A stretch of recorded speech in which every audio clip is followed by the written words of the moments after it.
Welcome to another episode of Toby Stupid Vlog.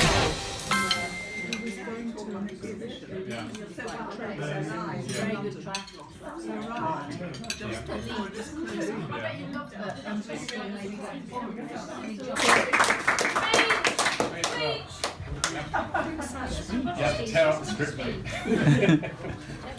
I think I'll blow this out. Yes. You should be able to go. It's like my putting. I always miss the holes. Hey, well done.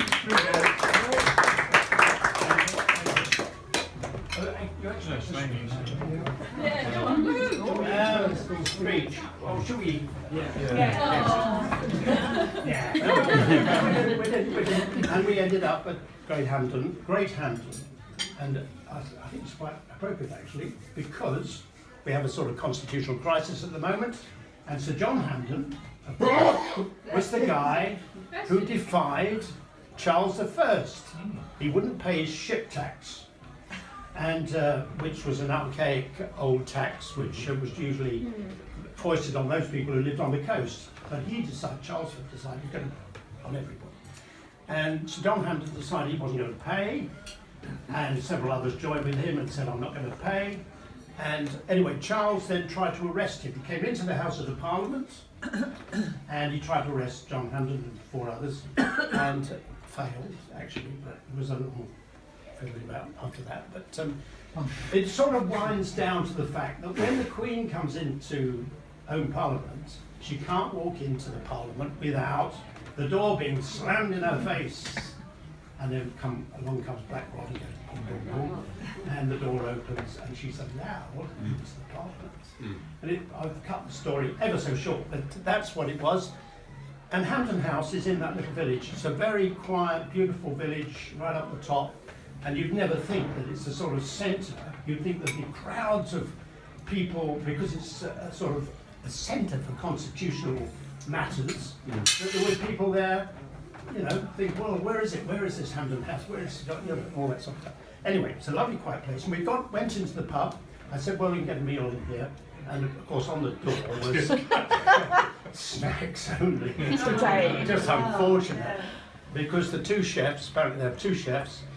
I forget what. One was ill, yes. One was in hospital, okay, and the other hadn't turned up or something. So we had snacks, meal. Actually, not bad. I mean, we had. I forget what we had. Omelette. Mushroom. Chips. So, and we sat there. We had this meal in a lovely, nice place. And Irene, I think, said, well, are you going to give a speech? And I said, I wasn't thinking of it. I was just going to stand up and say thanks. And she said, you've got to give a speech.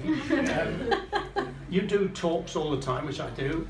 And so give one. And then Pat piped up and said, well, give that one on the Leaning Tower of Pisa.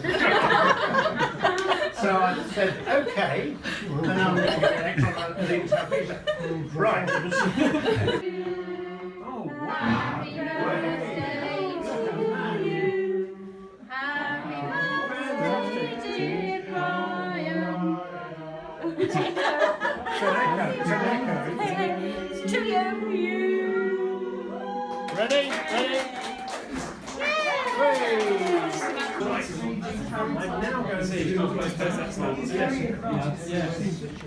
don't know what you're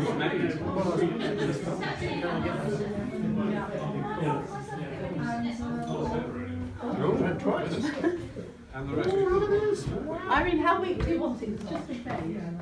Do you help yourself to tea? The white pot is Earl Grey and the other one is normal. Yes, I'll just tell everyone. Right. Just come and help yourself to tea. The white pot is Earl Grey and the normal flowery is normal. Now, where shall I start? You're being videoed here for all eternity, so... Yeah, so don't mess it up. All right? Oh God. I'm Come going to on, leave off that you go there. then. Yep. It's like a wedding cake, isn't it? Ta-da! Excellent. Bit of water. Hi. Welcome to the week. You saw a bit of my dad's birthday there. That was my dad's 80th birthday party. We went to a restaurant with lots of family, and it was good fun, and we ate a lot. I ate too much, and yeah, a good time was had by all. And now it's Monday, and I'm playing catch up because I have a lot to do at the start of this week that I haven't done. Well, I hadn't done this morning. To be fair, as of right now, I've done about half of it. Still not feeling overly comfortable, and I realise we haven't talked about any important things in the world, like the fact that we've talked briefly about the fact that the American presidential election is tomorrow. We need to consign Donald Trump to history, very hopefully, and most likely jail, I would imagine, in the sort of medium term, and move on from what has been a terrible political year for the world, with one notable exception, and that is Canada. Justin Trudeau, hero. Everything else, a calamity. We've had the European referendum ruling go through the courts, and people attack judges on the front page of national newspapers. It's absolutely disgusting. I don't even know where to begin other than to say I think we really are, this is end times as far as I'm concerned. Like, this is the worst possible place we could be right now. This optimistic upside of like, oh, when we have our sovereignty back, everything will be fine, except as soon as we have it back, we don't want it, it turns out, because actually we want to do secret deals without informing our elected officials. Absolute nonsense. This is just infuriating to the point of frustration, and I don't know where to begin. The fact there's also 2 by-elections where 2 pro-Leave Conservative MPs are restanding, one claiming to be an independent, although he isn't, mine, and the other one completely distraught with the way the government is handling the referendum, despite the fact he wants to leave and so has resigned. So, I mean, it's just political terribleness everywhere. It's awful. And if you're caught up in this and it's affecting your life directly, then I'm very sorry. As a country, I feel like we should apologise to the world at this point for just showing what a complete bunch of idiots we can be if we really put our mind to it. Only America could trump us, if you will allow the stupid expression for the moment. Good morning. I'm in the gardens because I haven't been for a while, and I need to get out of the house after staring at a screen all day yesterday. Today is the 8th of November. It is the US presidential election today. It's ongoing. We won't have any feel for how it's going until tomorrow morning. 80 years ago this week, other than my dad being born, it was also the US presidential election, and possibly the greatest president that's ever had power in the United States, in my opinion. FDR was elected for the first of 4 terms. He didn't serve out the last one because he died in office, and he was the architect of the New Deal, which is, given credit for reinvigorating the United States just before the war and turning it into a manufacturing powerhouse, frankly, and sort of kicking it off on the road to being a superpower, which arguably it really hadn't been up to that point. And because of him, also, presidents now have term limits. You can't have more than 2 terms as president. So that's quite significant. It'll be interesting to see whether we enter an era of reinvention, let's say, following this election. I'd hope so for America's sake, and also for the rest of the world. But I think it's also fair to say that the outgoing president, Mr. Obama, is right up there as one of the best. His ability to communicate has never been bettered. His ability to empathise and really be one of the people rather than their leader is quite extraordinary. And although it would be nice to imagine that Hillary will serve for 8 years, it'd be nicer still to imagine a time when there is another Obama in office, and ideally that would be Michelle, but you never know. This is all the Christmas at Kew stuff arriving, all the cabling and wiring and lighting and whatnot, which is, Christmas at Kew starts in barely 2 weeks' time, actually. It's very, very soon. I was intrigued to see how much they've done, but it seems mostly the assembly hasn't been started yet. So when it does open on the 23rd November, it will take in the Woodland House, which we've visited many times over the last few months and has not been finished. So I'm imagining they're going to need to get a bit of a move on if they want it ready for then. They did say autumn, 23rd of November, whilst it is technically autumn, it's pretty late autumn, to be honest. Look at the colour of that, isn't that amazing? Usually green during the summer months, but in autumn that is quite spectacular. That is called a scarlet oak, and you can see why. And over here is another oak that's very brown. It's remarkable around here. Just doing a bit of a wander towards the woodland. It's cold. It's not that I've lost my neck, it's just that it's cold. There's no wind. It's very nice. This is the autumn that I really enjoy. I've got to go into Teddington later because I have a first board meeting of the fourth quarter, and yeah, although it's lovely at the moment and this is the perfect kind of autumn, very shortly you'll see the worst kind of autumn. This is the autumn that is less attractive, the dark, damp, cold autumn. Hello there, good morning. It is the 9th of November 2016. 27 years ago this evening, the Berlin Wall came down, or rather bits of it started to, and it stopped being a wall in any usable way. People were climbing over and going through the borders. Now, you might not know that the reason the Germans don't really celebrate this day, which you'd think would be hugely significant, and instead celebrate Unification Day, which happened nearly a year later in October, is because the 9th of November is another German anniversary. It's Kristallnacht, which was the day that in 1938 that large parts of Germany was ransacked, frankly, synagogues smashed, Jewish businesses destroyed, nearly 100 people lynched.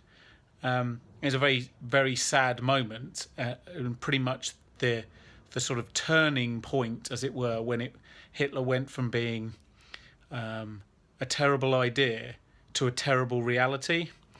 And so that's why the Germans don't celebrate 9th of November, because it's kind of commemorates the rise of fascism. The 9th of November will forever, I feel, now be known as the rise of fascism. And whilst last time an election came in and I was very disappointed, I sat on a sofa and basically told you the world was over. And the reason I don't feel like that today is partly because I've become slightly numb to this never-ending sort of cycle of terrible decision-making, but also because I'm quite resolute. The result last night is disastrous for America, certainly. It'll take a while to have long-term impact on people living in the UK, but it probably will have some impact. And it's not like it can be dismissed as just unfortunate. But I am now absolutely of the conviction that I will no longer sit around and bury my head in my hands when I see a political result that I don't like. And I will take action. And I will do my utmost to bring about a fairer result. Now, the reason I think that I can make a difference is not that one person can make a difference, but a movement of people can. And I think there's now a very much a displaced group of people who feel bizarrely that for the first time probably in their entire lives that their views aren't actually represented. But I don't feel distraught because... not to put too fine a point on it, politicians don't actually achieve a lot. They set the framework, but they're basically tools. They're tools of the people. And we are the people. We get to tell them what it is that we want. So we've got to become better at that. We've also got to become better at talking to our neighbours who are quick to blame somebody else for unfortunate circumstances in their life, and show them and help them to understand that there is a way of helping their situation without having to tread over anybody else. That a rising tide can float all boats, if you like. That's why I believe you shouldn't vote selfishly. It's not about you. It's not even about your family, and that might be hard to swallow. It's about society as a whole, because if you lift that up, then everyone will do better. I also happen to believe, and you might think this is arrogance, that I'm not that concerned about terrible politicians, because I'm smarter than they are, and I am a reasonably well-off white person living in the UK, so I'm far from an underdog, and combine that with just being better than they are means that the odds are stacked in my favour. And so I'm going to use that, and I'm going to turn what could have otherwise been desperation into a great motivating force. I hope you will too, and that isn't to say stand outside and scream at people that they're wrong, because that's how we got here. That's the problem, not the solution. It's about having a sensible dialogue with people, understanding you can have different opinions, but making sure that where there is error, and that is leading to persecution in some cases, that you can show them how things could be better without having to denigrate any particular sector of society.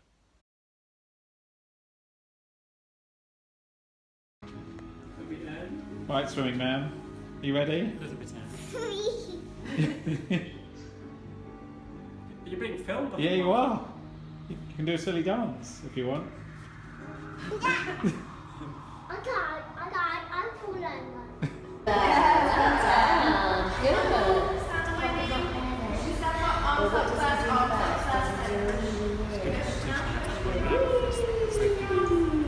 Did he get you? Okay, wait. And don't forget to blow into your nose to get that nose right. Good girl, good try. Well done. So we do it again, one more time each. You get them. Good boy. Good boy. And again, come and touch me. Come on, let go. Use your arms, that's it. Good boy. Keep going. Where's your toes gone? That was a very pleasant way of spending an afternoon watching Walter do a bit of swimming, and then there were obviously lots of tractors later on, because everything that involves Walter and Albert involves at least 5 tractors minimum. Anyway, so that's what I did this afternoon after going into USP this morning. It's Friday night, it's the end of the week. It's been a terrible week. Let's not sugarcoat it too much. Today I found out that both Leonard Cohen and Robert Vaughan have died.